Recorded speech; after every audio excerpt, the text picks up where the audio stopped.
Before I begin the review, I want to talk about Chadwick. He was an amazing actor of our time, and I really can't thank him enough for the MCU's Black Panther franchise. So I want to take a moment of silence to commemorate Chadwick's death. And to Chadwick, you will always be King T'Challa.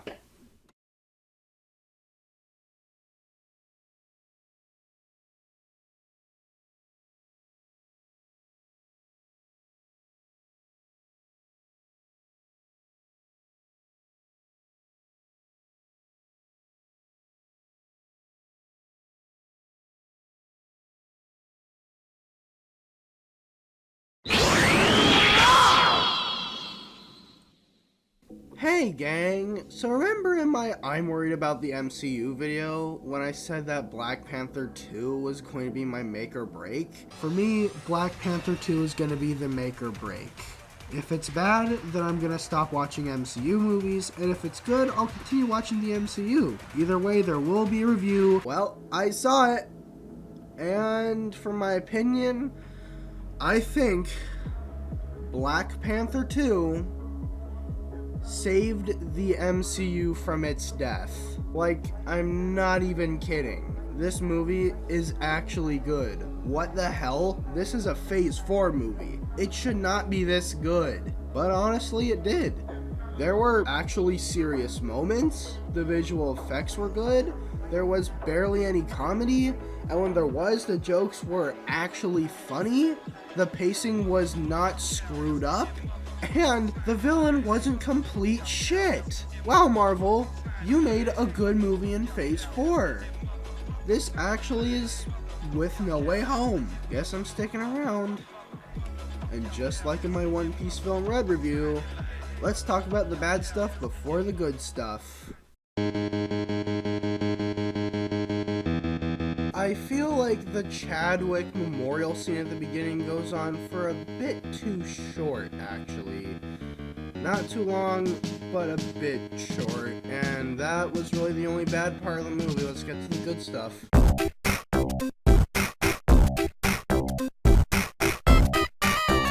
Everything in this movie works. Even the jokes work. How do you do that when your latest movie was Thor: Love and Thunder? How did you do it, Marvel? Anyways, let's talk about the villain. Namor is actually really good. I like his little concept. Yeah, some of the scenes in him in the trailer I thought would just be bad visual effects. But actually in the movie, he has these little winged shoes, so it's honestly actually believable. And he's also not terrible. Unlike another villain who will not be mentioned in this household. Sorry, I just have to trash these movies that much. His motivation is also pretty good. That's a good villain right there. And I really love the underwater world they show in the movie where Namor lives. Honestly, it's a place I would love to live in since I love swimming a lot. And honestly, it just looks really, really, really pretty. And you should check out the movie if you want to see what I'm talking about. And also, spoilers for this one, but Shuri is now Black Panther. And honestly, I think she fits the role really well. Just as much as Chadwick, actually. Oh yeah, also, the stuff about Chadwick in the movie is really powerful. I'm just gonna say that. But I want to keep talking about Shuri some more. So in the movie, Shuri meets Killmonger again. But this time, you know, that realm where they meet, like, the ancestors or whatever. It was in the first movie. Yeah, Shuri meets Killmonger and becomes Black Panther Killmonger-ish. And honestly, I really love the suit. And the plan to take down Namor is also really good too. Like, I'm not even kidding here. Getting him to like some dry land or whatever. Perfect. Okay, explaining all the good stuff in this movie would take too long, honestly, and I know this sounds lazy, but I want to get to the part of why this movie is going to keep me from leaving the MCU.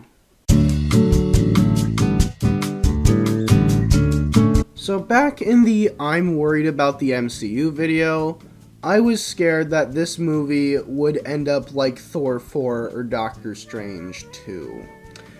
The reason why was because MCU movies weren't so good and like the last ones, and more so just, oh, we have to be funny because, oh, we have to be funny so the audience doesn't leave.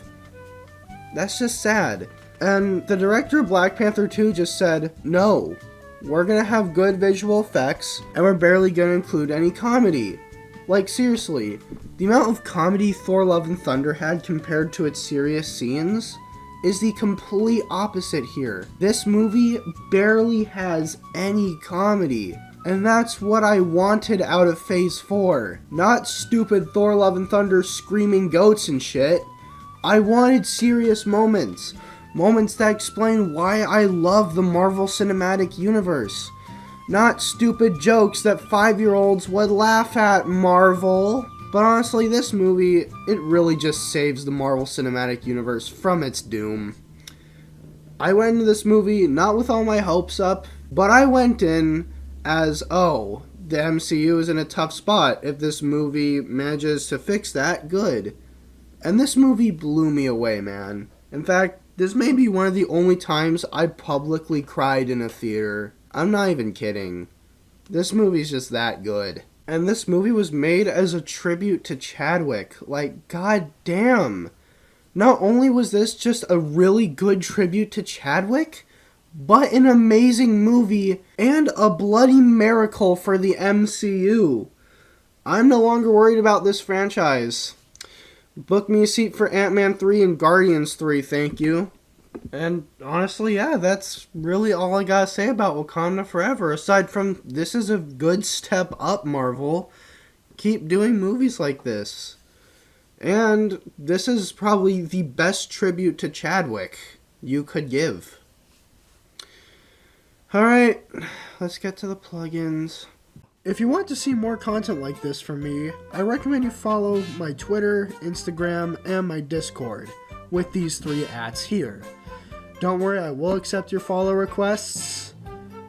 If I like you... Okay, I'm sorry, that sounded a little rude. So yeah, feel free to give my social media a follow and hit a like, subscribe, and I'll see you in the next video.